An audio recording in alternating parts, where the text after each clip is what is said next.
এর আগের ভিডিওতে আমরা সিটং ঘুরে এসেছি আর সিটংয়ের অরেঞ্জ গার্ডেন আপনাদেরকে দেখিয়েছি। এবারে অনেকে কোয়েশ্চেন করছিলেন যে সিটংয়ে এসে কোন হোমস্টেটা আপনাদের জন্য বেস্ট হবে।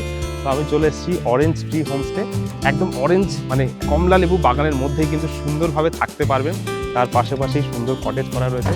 তো চলুন এই হোমস্টেটা সম্বন্ধে আপনাকে ডিটেলস বলে আসি, কত খরচা হবে, কীভাবে আসবেন, পুরোটাই থাকবে এই ছোট্ট রিলসে।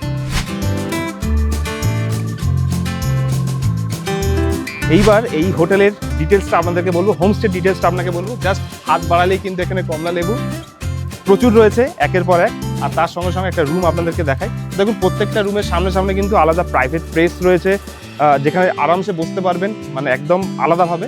আর তার সঙ্গে এই হলো এখানকার ঘর। তো এখানে দেখুন 4 জন কিন্তু এই রুমে থাকতে পারবেন, যথেষ্ট জায়গা রয়েছে। আর এখানে যেমন নিচের তলাতেও ঘর রয়েছে, উপরের তলাতেও কিন্তু আলাদা ঘর রয়েছে। তো যারা একটু ওপর থেকে ভিউ দেখতে পছন্দ করেন তাদের জন্য কিন্তু ওপরে একটা ডুপ্লেক্স টাইপের করা রয়েছে, সিঁড়ি দিয়ে ওপরে যেতে পারেন, ওপর থেকে দারুণ সুন্দর ভিউ আসবে। তো সিটংয়ে এসে এই হোমস্টেটা আমার দারুণ সুন্দর লাগলো, ওই জন্য আপনাদের সঙ্গে শেয়ার করলাম। কেমন লেগেছে এই হোমস্টে অবশ্যই কমেন্ট করবেন। আর পুরো শিটংয়ের ভিডিও দেখার জন্য নিচে লিঙ্কে অবশ্যই ক্লিক করবেন।